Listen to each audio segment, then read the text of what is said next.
아마 형제나 자매가 있는 분들이라면 크게 공감을 하실 것 같아요.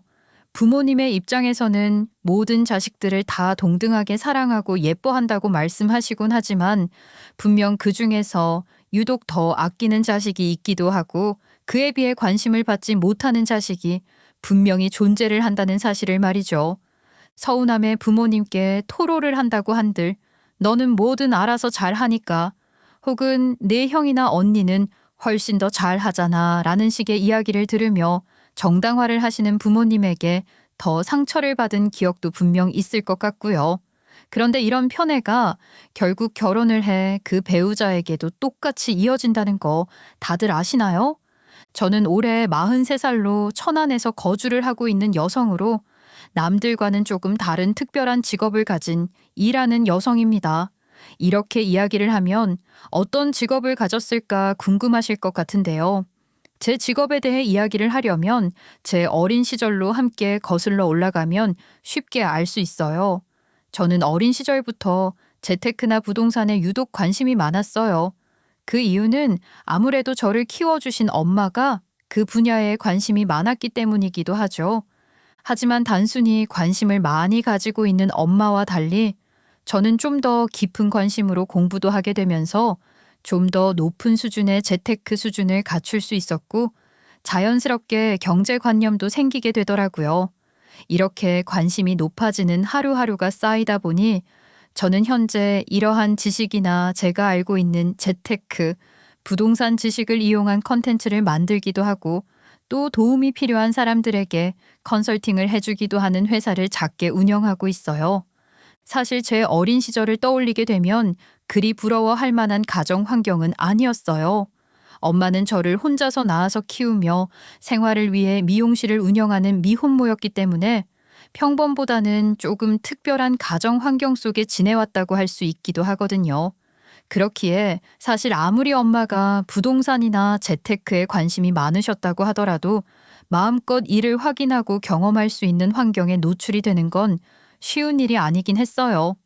그래도 저에게 한 가지 유리하게 작용했던 점은 엄마의 미용실의 특성상 하루에도 정말 많은 사람들이 오고 가는 공간인 미용실에서 제 어린 시절을 보냈다는 것이었어요. 워낙 많은 사람들을 만나기도 했고 그곳에서 자연스럽게 사람들을 만나게 되면서 매우 싹싹하고 부지런하게 일을 하며 지냈기도 하거든요. 덕분에 사람들과 친해지고 대화를 하는 것에 어려움을 느끼지 못했어요. 또 가장 중요한 건 미용실에서 들리는 웬만한 정보를 다 습득했고 기억력도 뛰어났기 때문에 모든 내용들에 대해 머릿속에 담아두면서 생활 지식부터 다양한 정보까지 모두 다 습득할 수 있었기도 했거든요.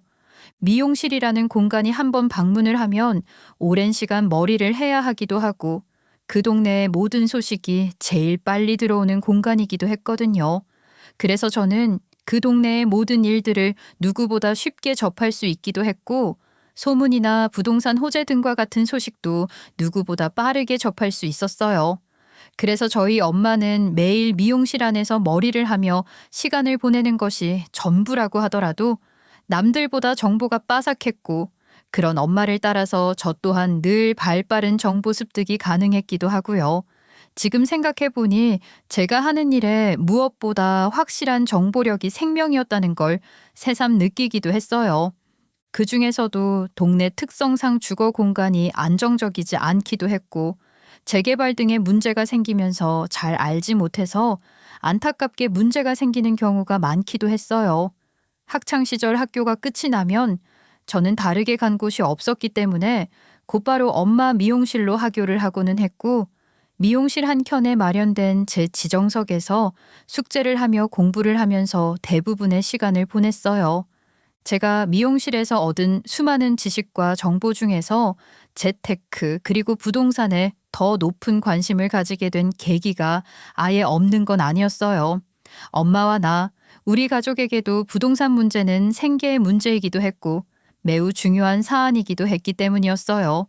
바로 엄마가 미용실을 운영하고 있는 상가 문제가 늘 걱정스러웠기 때문이었죠.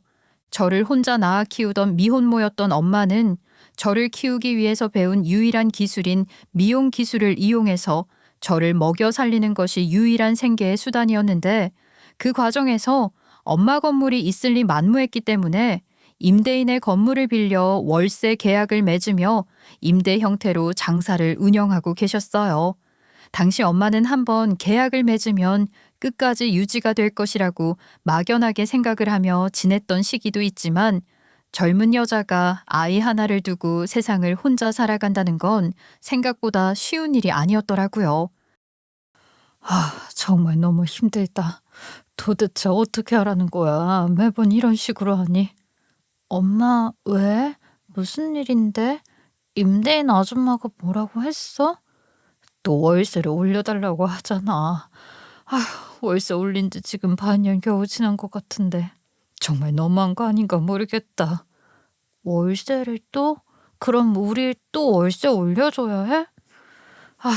글쎄 모르겠다. 근데 이렇게 올려주면 결국 다른 건물에 임대하는 것이 더 나을 수도 있어서 어쩌면 또 미용실 옮겨야 할지도 모르겠네. 언제쯤 내 건물 가지고 살 수 있으려나. 아휴. 엄마의 미용실이 꽤 운영이 잘 되는 편이긴 했지만 이런 상황을 임대인들은 그저 바라보고만 있지 않았어요. 오히려 장사가 잘 되는 것 같으니 시도 때도 없이 갑질을 하며 보증금을 올리거나 월세를 올려달라고 할 때가 많았고 그럴 때마다 무리한 월세 감당을 하지 못한 엄마는 몇 차례씩 손해를 보며 미용실을 옮겨야 하는 수모를 겪으면서 지내야 했거든요. 그런 엄마의 모습을 보면서 저는 자연스럽게 엄마와 내가 손해를 보지 않고 임대 계약을 제대로 맺는 방법이나 계약서 확인을 하는 법 등을 혼자서 독학으로 공부를 하기 시작했어요. 어린 제가 할 수 있는 유일한 방법은 그것뿐이라고 생각을 했거든요. 그러다 보니 자연스럽게 흥미가 생겼고 저도 모르게 빠져들었던 것 같아요. 그리고 제 덕으로 엄마는 갱신을 하는 임대차 계약 조건과 함께 임대인의 부당한 요구 등에 대해 제대로 확인 후 안전한 계약 체결을 할 수 있었기도 하고요. 엄마는 제 도움으로 제대로 된 계약을 맺게 되자 너무 좋아하시면서 동네 방네 자랑을 하실 정도였어요. 글쎄 이번에 우리 유나가 계약서 검토해주고 특약사항도 제대로 걸고 하니까 임대인이 찍소리도 못하고 계약 맺더니 그 후로 정말 갑질이 하나도 없어졌다니까. 역시 딸 자식은 잊고 봐야 해. 너무 든든하다니까. 유나 엄마는 힘들게 유나 하나 키워내더니 열아들 안 부럽겠어. 어쩜 저렇게 싹싹하고 똑똑한 딸내미를 얻었는지. 아들만 있는 나는 부러워 죽겠다. 언니는 남편도 있잖아. 하나 더 낳으면 되지. 나는 이제 우리 유나 말고는 없는데 그래도 내 새끼가 최고인 것 같아. 엄마의 자랑이 전혀 거짓말은 아닌 것이 야무진 딸내미라는 소문이 이곳저곳에 나는 것에 더해서 엄마 미용실을 깔끔하게 해결해내는 능력이 입증되는 것처럼 결과로 이어지니 동네에서 나름 전문가처럼 소문이 나기 시작했어요. 그러자 많은 동네 주민들이 임대나 부동산 문제로 갈등이 생기거나 문제가 생기자 많은 사람들이 저를 찾아와 도움을 요청하기도 하고 문의를 하시는 일들이 자연스럽게 생기더라고요. 이후에는 문제가 생기면 부동산 중개인을 찾지 않고 저를 찾아와서 이야기를 하며 문의를 하는 이웃 주민들이 늘어났어요.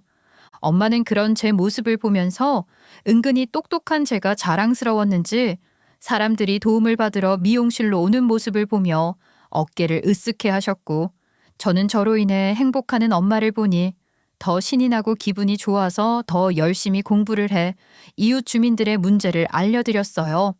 덕분에 저는 동네에서 똑똑한 유나로 소문이 나기 시작했죠.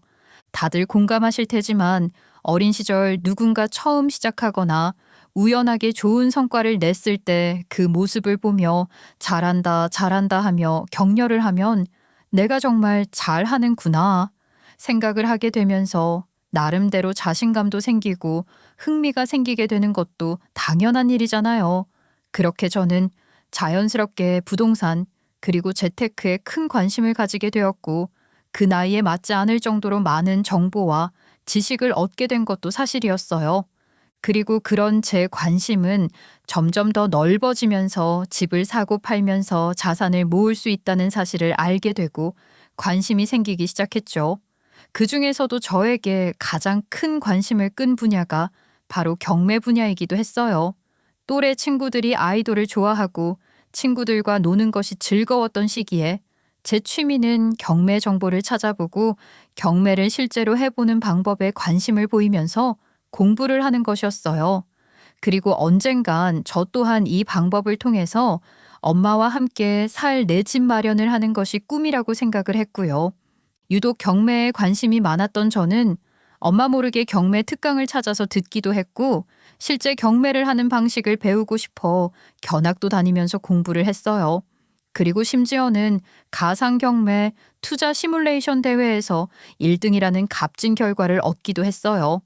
저 또한 제가 1등을 할 줄 몰랐던 상황이었지만 제가 고등학교 2학년 때 받은 상이기도 했죠. 이런 제 모습을 보면서 엄마는 제 관심사가 무엇인지 정확하게 아셨고 그렇기에 그쪽으로는 저를 적극 지원해 주셨어요. 덕분에 저는 대학 진학 역시 부동산 관련 학과를 선택해 진학을 할 것이라고 생각했고 별다른 이변 없이 부동산 학과 진학을 했어요. 대학 공부만으로는 만족이 되지 않아 곧바로 졸업과 동시에 석사 과정을 진학했고 저는 그렇게 부동산 관련 석사까지 마칠 수 있었어요. 나름대로 그 분야에 대한 전문가로 성장을 해 나갔죠. 대학 졸업 후에는 잠시 전공을 살리고자 부동산 관련 회사에 입사를 했고 그곳에서 회사 생활을 하면서도 제가 아는 지식을 이용해 정보를 전달하고 싶은 마음에 컨텐츠를 만들어서 꾸준히 업로드했어요. 그리고 그러던 중 컨텐츠가 대박이 나면서 회사 생활을 정리하고 집중을 해야겠다고 판단을 하게 되면서 그렇게 인플루언서의 삶을 살게 되었어요.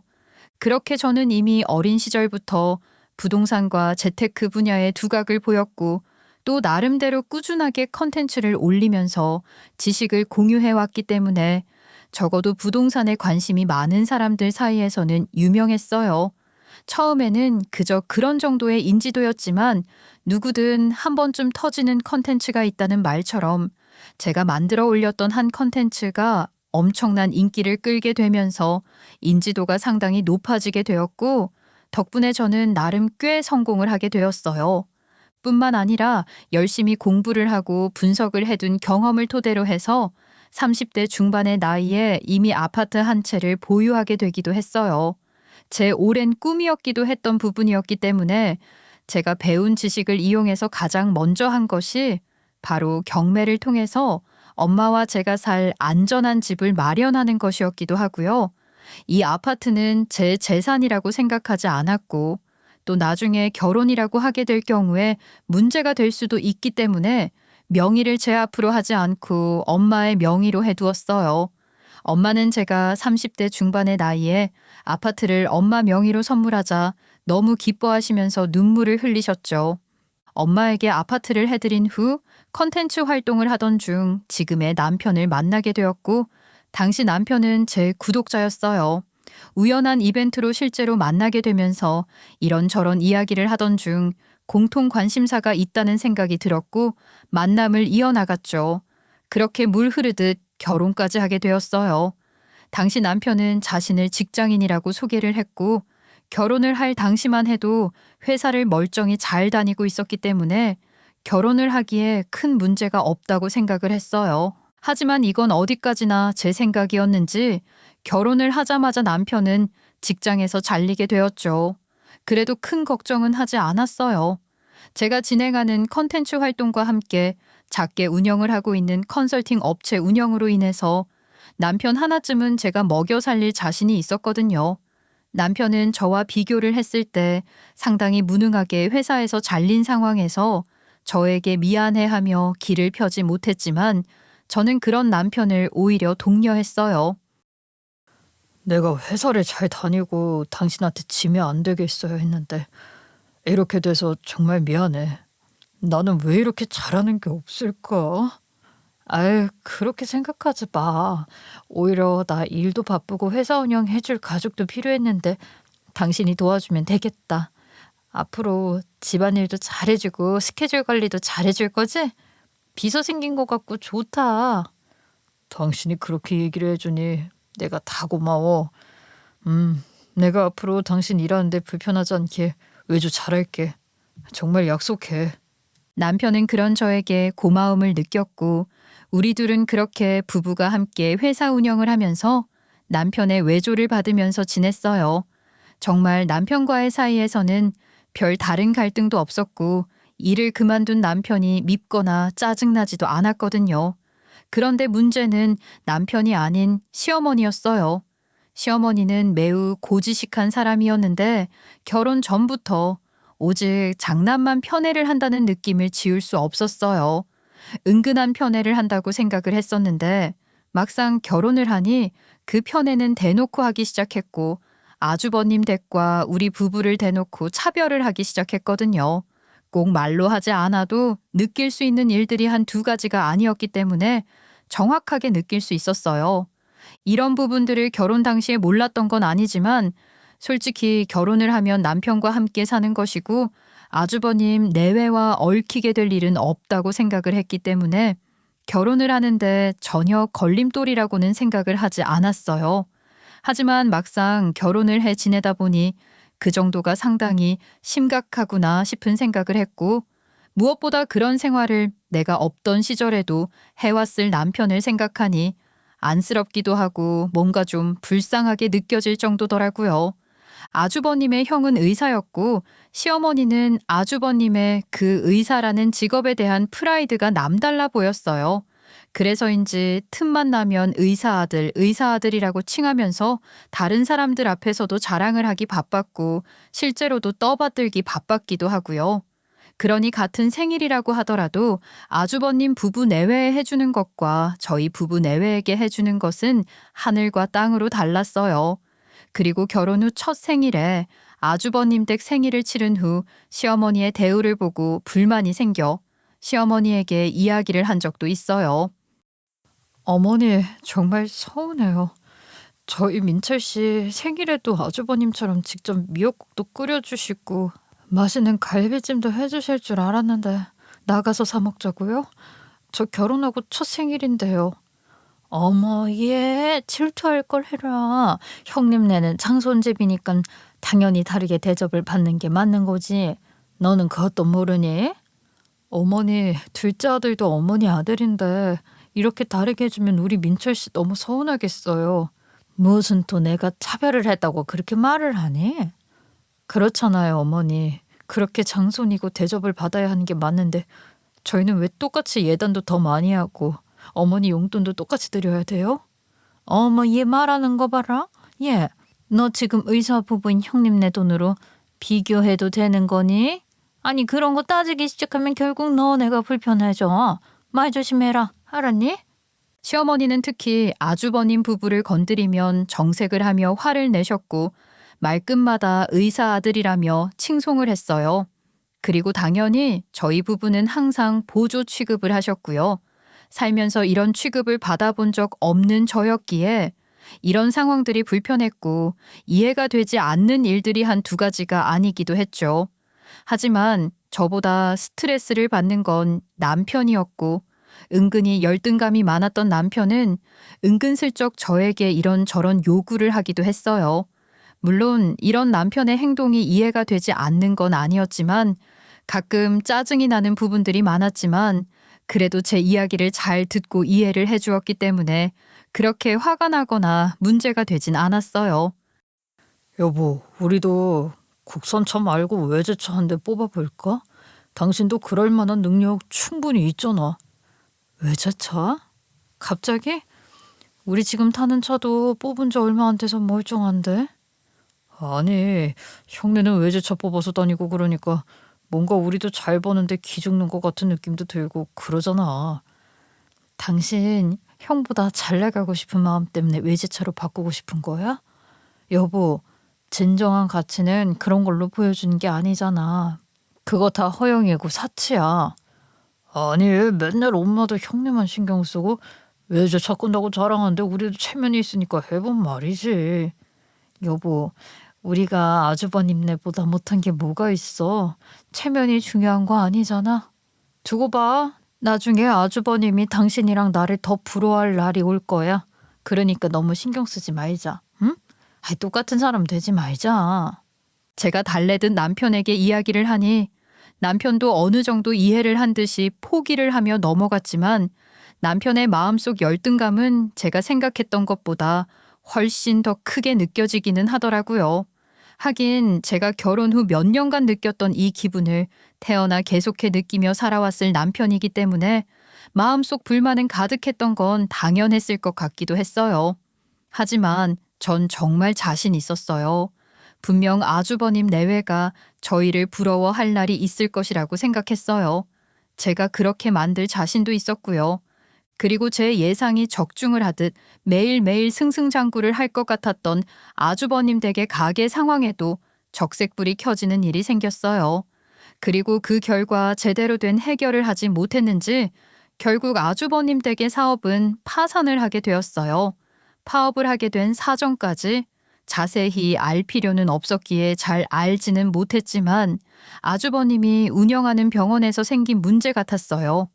피부과를 운영했는데 아무도 모르게 돈을 더 벌고 싶은 마음으로 불법 시술을 하기도 하고 심지어는 탈세까지 하게 되면서 결국 세무조사를 받게 되고 엄청난 과징금과 함께 문을 닫아야 할 상황에 이르게 되었다고 하더라고요.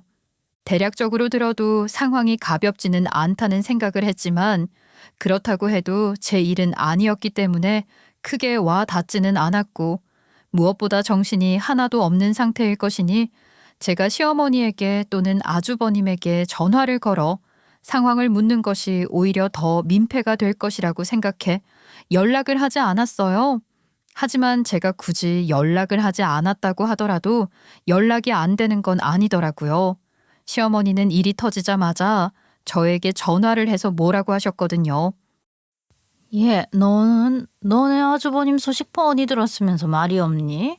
지금 우리 집에 큰일이 생겼는데 어떻게 며느리라는 애가 관심도 없고 연락 한 통이 없냐고. 어머니, 저도 남편에게 전해 들었어요. 나름 엄청 걱정하고 있는데 그렇다고 제가 이 상황에서 성가시게 연락해서 해줄 것도 없는데 이야기하는 것도 좀 미안해서 가만히 있었어요. 제가 함부로 이렇다 저렇다 말을 보탤 일도 아니라고 생각했고요. 뭐? 아니, 얘 말하는 것 좀 봐. 아우, 야, 너 말이면 다인 줄 알아? 이제 다 같은 식구인데 어떻게 해줄 수 있는 게 없다고 남처럼 이야기를 막 하니? 너 정말 정없다. 자고로 집에 며느리가 잘 들어와야 한다던데 우리 집은 둘째 며느리는 완전히 잘못 들어왔어, 아주 그냥. 시어머니는 제 말에 화가 잔뜩 났는지 제 말이 끝나자마자 듣지도 않은 채 쏘아대듯 소리를 지르며 화를 내셨어요. 그리고 그 말에 어떤 이야기라도 하려고 답을 하려고 하는데 제 이야기는 들을 필요도 없다는 듯이 전화를 신경질적으로 끊어버리셨어요. 끊어진 전화를 바라보며 이게 무슨 일인가 싶으면서도 황당한 마음이 들었지만 지금 당장은 감정이 격해서 그렇겠거니 하면서 넘겼어요. 물론 부모이니 형님네 생긴 문제가 신경이 쓰이고 걱정이 되는 건 사실이겠지만 그래도 시어머니에게 직접 생긴 문제도 아니고 아주버님 부부 내외가 잘못을 해서 문제가 생긴 것이기 때문에 안타까워하면서 발벗고 해결을 할 수 있도록 도와야 한다는 생각이 전혀 들지 않았거든요. 심지어 제가 도울 수 있는 건 하나도 없는데 왜 도와야 한다고 생각을 하는지도 이해가 되지 않았고요. 남편 역시 이해는 안 되는 상황에서 어떻게 해야 할지 몰라 안절부절 하더라고요. 그래도 형네가 문제 생긴 건데 우리가 뭐라도 안 해도 엄마가 뭐라고 안 하시겠지? 자기야, 이건 아주버님네가 억울하게 당한 것도 아니고 잘못을 하셔서 문제가 생긴 거야. 그걸 우리가 왜 도와? 당신 일 아니야. 걱정하지 말고 그냥 잠자코 있어. 엄마가 또 전화 와서 뭐라고 하면서 화낼지도 모르잖아. 당신 그동안 너무 홀대당해서 그래. 근데 이제는 내가 당신 가족이니까 나 믿고 그냥 두자. 이건 자기 잘못 절대 아니야. 남편은 불안한 듯 저에게 이야기를 했지만 제가 안심을 시켰고 그대로 두고 봤어요. 하지만 잠자코 바라보는 그 상황이 제가 원하는 대로 흘러가지만은 않았고 결국 시어머니의 말도 안 되는 발언 그리고 요구에 저 또한 참지 못하고 뚜껑이 열려버리는 사건이 생기게 되고 말았죠. 시어머니는 아주버님네 사건에 대해 어떤 액션도 관심도 보이지 않는 저희 부부에게 화를 잔뜩 내며 전화를 끊어버리신 그날 이후 일주일 정도는 어떤 연락도 없으셨어요. 저는 내심 오히려 이렇게 우리와는 상관이 없는 일로 알아서 해결을 할 것 같다는 생각에 오히려 마음이 좀 편하더라고요. 그렇게 평소와 다를 것 없는 하루하루의 일상을 보내던 어느 날, 제 바람과는 다르게 시어머니는 뜬금없이 저에게 전화를 하셨어요. 전화를 보자마자 불편한 이야기를 하실 것이 뻔하다는 생각에 전화를 받고 싶지 않더라고요.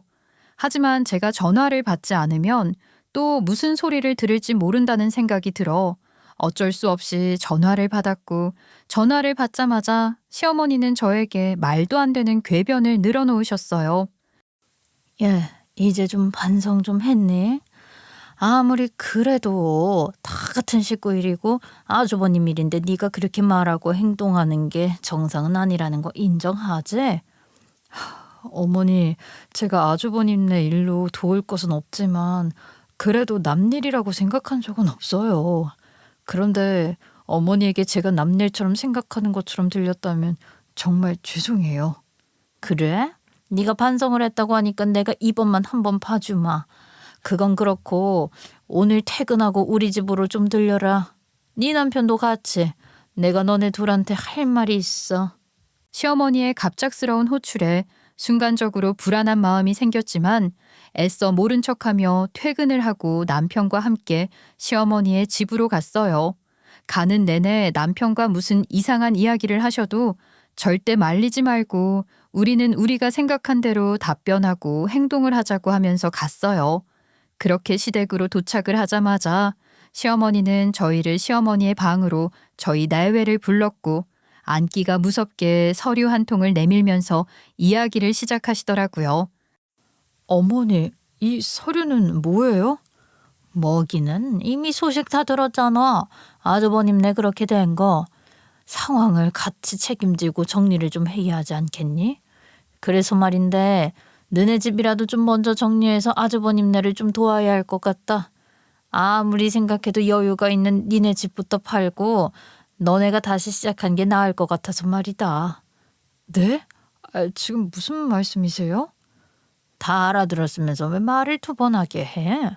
말장난 그만하고 일단 최대한 빠르게 집 정리해서 니네 아주버님네 도와. 어머니, 저 지금 황당해서 이해가 안 되는데, 이 집은 남편이랑 제 집인데요? 아니, 정확하게 말하면 남편 돈은 1도 안 들어간 제 집인데요? 아이고 참 얘 또 말을 웃기게 하네. 얘 그게 또 어떻게 니네 집이니? 솔직히 네가 결혼하고 나서 우리 아들은 직장도 잃고 무능하게 살고 모든 복이며 돈이며 다 너한테 가서 이렇게 잘 된 거 아니야?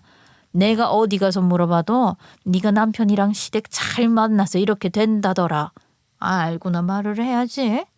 어머니, 지금 뭔가 착각하고 계신 것 같은데, 이 집은 남편이랑 결혼 전부터요, 제가 재테크로 마련해 놓은 집이고 남편 공이 단 하나도 안 들어갔어요. 심지어 명의도 제 명의가 아니라 저희 엄마 명의고요. 제가 열심히 공부해서 만들어 놓은 걸 왜 남의 공이라고 대충 말씀을 하세요. 저는 그렇게 못해드려요. 남편은 형일지 몰라도 저한테 아주버님, 남이나 같아요. 어차피 부부 재산은 똑같이 공동 소유인 거야. 지금 니네 형님네 죽어가는 마당에 니 거 내 거 따질 거니? 싸가지가 없이.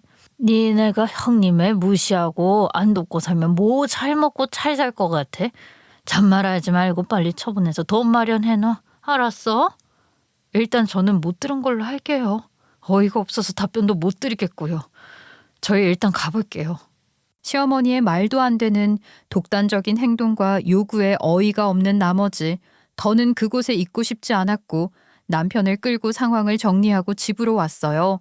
그리고 다음 날 아침 제가 이 상황을 어떻게 이해하고 해결을 해야 할지 생각을 할 시간도 없이 시어머니는 또 다시 아침부터 저희 집 초인종을 눌렀고 저는 그 모습을 보자마자 더는 참을 수 없다는 생각과 함께 한계가 왔다는 생각을 했어요. 자꾸만 불쑥불쑥 올라오는 짜증을 꾹꾹 참으면서 문을 열어주었고 오늘은 또 아침부터 어떤 이상한 소리를 할까 싶은 마음으로 시어머니를 바라봤어요. 지금 상황이 한시가 급한데 아침부터 자고 있니? 아유 됐고 집은 내놨니? 하루라도 빨리 팔고 아주버님 돕자고 했는데 아직도 집에서 이렇게 한가하게 있으면 어떡해? 니네 형님네는 잠 한숨 못 자고 초상인데 에휴, 심보만 못된 것들이. 아침부터 오셔서 이렇게 할기야기신가요? 아 참, 어머니 모르셨어요? 이 집요 이미 어머니랑 이야기하고 엄마한테 전화해서 어제 나오는 길에 팔았어요. 워낙 좋은 매물이라 빨리 나가더라고요. 그래? 아유 이제 한 말이 통했네. 네가 생각이 있긴 하구나. 매물이 빨리 나가는 것 같으면 하루라도 빠르게 돈 보태라. 이러다가 니네 아주버님 진짜 교도소 들어가게 생겼어. 네, 어차피 이 집 말고 더 좋은 매물이 있어서 팔려고 했었는데 마침 또 어머님이 생각나게 해주셔서 얼른 해치웠어요. 근데 그 판매한 돈을 아주버님 댁에 보태겠다는 말씀은 안 드렸는데요. 이 집은 어디까지나 제 명의고 결혼 전 매수한 집인데 제가 너무 아깝고 억울하잖아요. 전 그렇게 못한다고 어제도 말씀드렸어요. 뭐야? 아 이게 진짜 끝까지? 이래서 암탉이 울고 너무나 되면 집구석이 망한다는 말이 있는 거야. 아 야 박민철, 너 지금 니네 형이 집도 절도 병원도 다 넘어가게 생겼다고 하는데 너는 가만히 보고만 있을 거야? 어? 네 그 마누라 치마폭에 쌓여서? 저와 대화가 전혀 통하지 않는다는 생각이 들자 시어머니는 갑자기 타겟을 바꿔서 제가 아닌 남편을 부르면서 빨리 상황을 해결하라는 듯 윽박을 지르시더라고요. 그동안 시어머니가 남편을 어떻게 대해왔고 어떤 생활을 해왔는지 충분히 느낄 만한 상황이었어요. 하지만 남편도 그동안 시어머니에게 쌓인 감정이 상당히 많고 화가 나는 일들도 많았기 때문에 더는 참지 못했는지 시어머니에게 처음으로 남편의 소신대로 이야기를 했고 그 말을 듣는 제가 다 속이 시원하더라고요. 왜 갑자기 저한테 그러세요? 원래는 형만 아들이고 저는 형 보필하는 사람 정도로 생각하셨던 거 아니에요? 뭐? 아 너는 지금 여기서 그런 유치한 얘기가 나와? 형이 지금 큰일이 나게 생겼다는데 하나밖에 없는 동생이 돼서 말을 그렇게밖에 못해? 엄마는 그럼 나를 똑같은 아들로 생각은 했어요? 저는 여기 전입해서 사는 전입자 그 이상도 이하도 아니에요. 유나랑 공동명의도 아니고 심지어 장모님 명의 집에 얹혀 산다고요. 그니까 이 집 팔아서 보태라 마라 엄마가 말할 자격도 없어요. 저도 마찬가지고요. 아이 뭐? 얘가 아주 쌍으로 미쳤나? 이래서 집에 여자가 잘 들어와야 돼. 여자가 평생을 말대꾸 한 번을 해본 적이 없는 애가 아주 집 마누라 믿고 엄마한테 감히 뭐라고 해? 너 진짜 이럴 거야? 내가 그동안 왜 그런 소리도 못했는데. 엄마가 나를 그렇게 만든 거 아니야? 나도 이제 더는 못 참아. 적어도 유나는 나를 존중해주고 적어도 엄마보다는 나를 더 신경 써줘. 그래서 나는 유나 말대로 할 거예요. 남편은 아마 살면서 처음으로 시어머니에게 대들면서 마음속 이야기를 한 것 같았는데 주눅 들지 않고 제대로 말을 하더라고요. 하긴 시어머니가 하는 말이 워낙 비상식적이고 답답한 이야기뿐이었으니 남편은 시어머니 편을 들 수가 없었고 오히려 제 편을 들면서 시어머니에게 대들었어요. 저희 부부가 시어머니가 원하는 대로 움직여주지 않자 시어머니는 더 화가 난다는 듯이 점점 더 목소리가 커지더니 노발대발 화를 내시더라고요. 이야기가 통하지 않자 무조건 아주버님 내외를 도와줄 돈을 내놓으라는 식으로 떼를 쓰며 소리를 지르기 시작했어요. 그 모습을 가만히 지켜보니 이대로 넘어가면 앞으로도 시어머니는 계속해서 남편과 저희를 호구 아닌 호구로 생각할 것 같다는 생각이 들었어요. 이에 저는 더는 이 상황을 계속 만들 순 없다고 생각했고 해결을 하기 위해 떼를 쓰는 시어머니를 진정시키면서 이야기를 이어나갔어요. 저는 시어머니의 말도 안 되는 행동을 저지하면서 이야기를 시작했어요. 처음에는 제 이야기를 들으려고 하지도 않는 시어머니였지만 제가 단호하고 큰 소리로 이야기를 하니 그제야 저를 쳐다보면서 이야기를 들으시더라고요. 어머니, 지금 이렇게 억지 부리면서 이러고 계실 상황이 아니에요. 그 돈이 중요한 게 절대 아니란 말이에요. 뭐? 아 그럼 지금 우리 아들 내외가 길바닥에 그대로 나앉게 생겼는데 그게 안 중요하면 도대체 뭐가 중요해? 아니 어떻게 같은 배에서 나온 형제라는 게 형이 어렵다고 이야기를 하는데 그저 강 건너 불구경하듯이.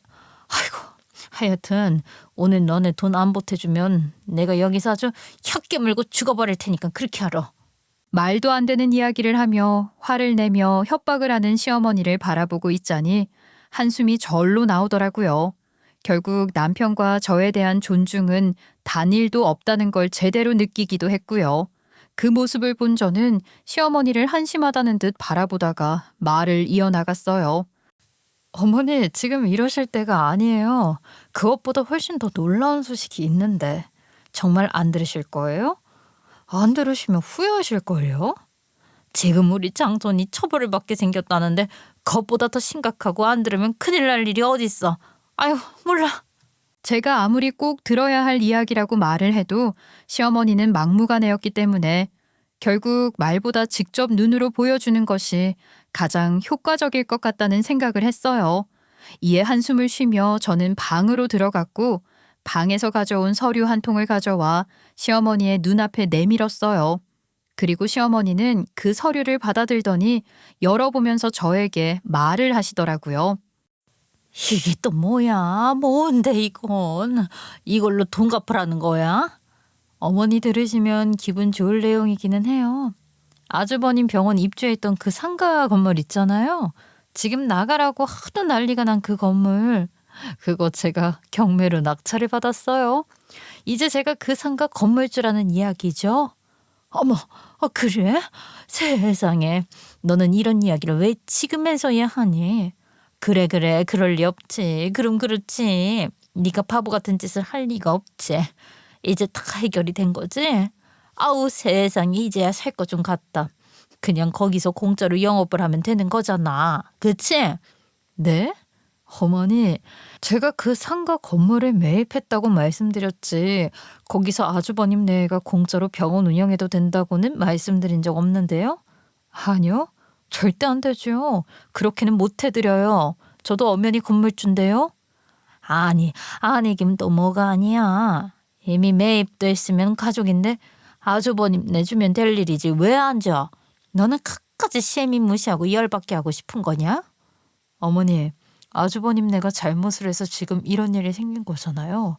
불법 운영도 하셨다고 하고요. 이미지 엄청 안 좋아서 전에 건물에서도 퇴거 요청 받은 거고요. 세무조사도 받는 마당에 저희 상가에 들이긴 리스크가 너무 커요. 저도 받아들이긴 쉽지 않네요. 어떻게 네가 가족끼리 그런 걸 따지고 이야기를 할 수가 있니?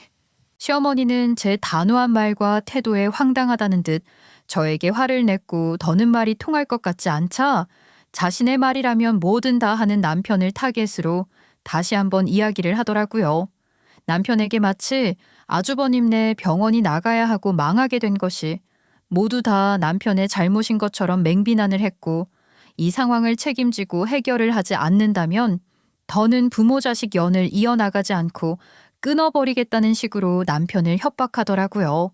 이런 이야기를 들은 평소의 남편이라면 시어머니의 말과 행동에 주눅이 들어 불편한 상황을 만들고 싶지 않아 저를 설득하거나 상황을 정리하려고 노력을 했을 게 뻔했어요. 하지만 남편은 이번 사건을 계기로 해서 시어머니가 남편을 어떻게 생각하고 있는지 제대로 느낀 바가 있었는지 전혀 다른 태도와 모습으로 응수를 하더라고요. 제가 알던 남편이 맞나 싶을 정도의 모습으로 이야기를 했어요. 저는 유나가 하자는 대로 할 거고 여기서 제가 할 수 있는 건 아무것도 없어요. 오히려 형이 이런 짓 했다는 거 유나가 알게 되면서 얼마나 쪽팔린지 아세요? 연을 끊고 싶으면 끊으세요. 저도 그럴 거고 하고 말씀드리는 거니까요. 다시 한번 말하지만 나는 유나가 하자는 대로 할 거고 엄마 소중한 큰아들 엄마가 알아서 하세요. 시어머니는 단호하고 차가운 남편의 말을 듣고 어이가 없는지 더는 할 말을 하지 못한 채 당황한 듯 바라봤고 그런 시어머니를 보니 뭔가 좀 속이 시원한 느낌이 들더라고요. 그동안 아주버님네가 전부인 것처럼 살아오시더니 결국 가볍게 생각하고 무시했던 작은 아들의 배신에 당황스러움은 물론이고 당장 뭐라고 말을 해야 할지도 모르겠는 눈치였어요. 저는 그런 시어머니를 바라보며 선심을 쓰듯 이야기를 했어요. 원래 가족끼리도 금전거래는 똑바로 해야 문제가 안 생기는 것이거든요. 이제 며느리가 아니라 건물주로서 제대로 입주를 할 수 있는 조건 이야기 해볼게요.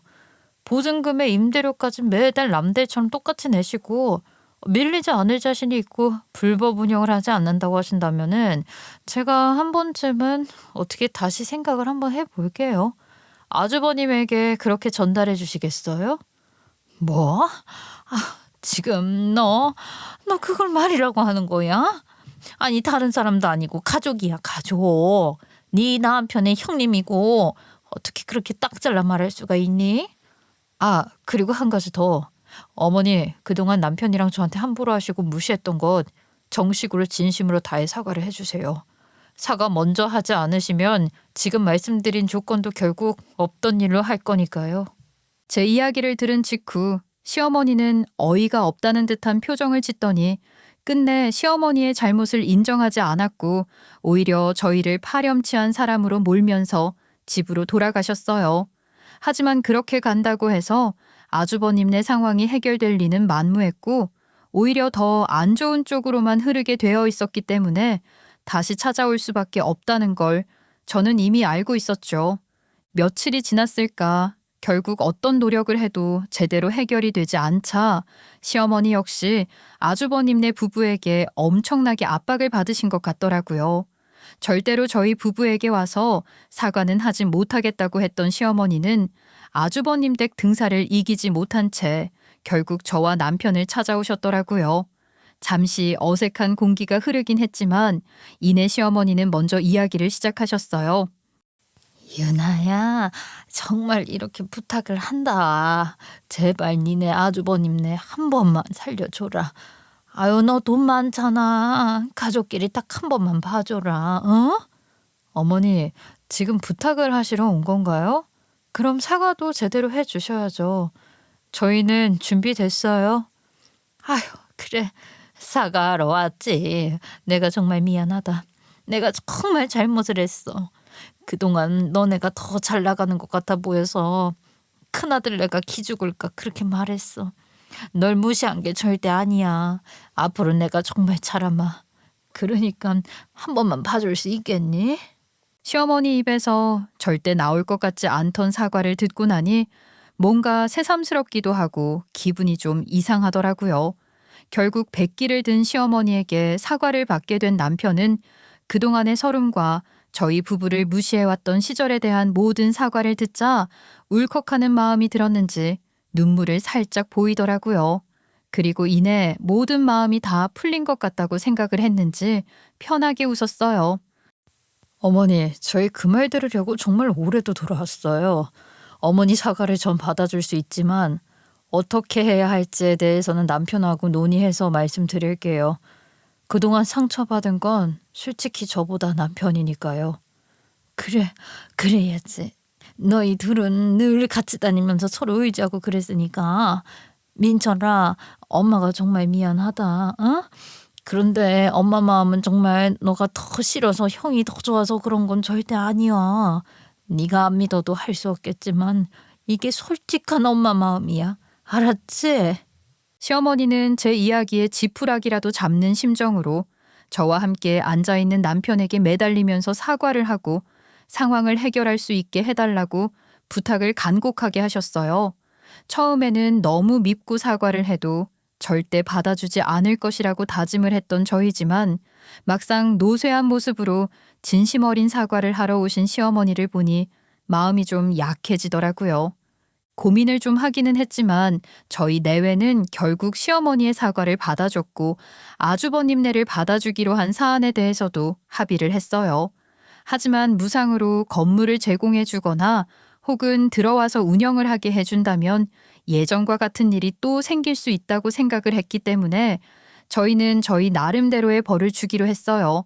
저희가 건 조건은 아주버님네 병원 입점을 할 수 있게 상가를 임대해 주는 조건을 걸었고 가족이라는 이유로 어떤 특혜를 주지 않고 다른 임차인들과 동등하게 보증금을 내고 매달 임대료를 정해진 일자에 지급하는 조건을 제시했어요.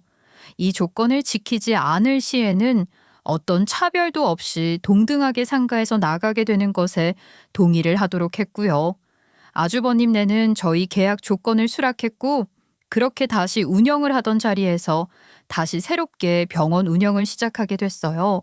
물론 계약을 체결하는 당사자가 저라고 생각을 했겠지만 오히려 공정하게 진행을 하기 위해서 제가 아닌 제가 운영하는 회사 법인을 상대로 계약을 체결했어요.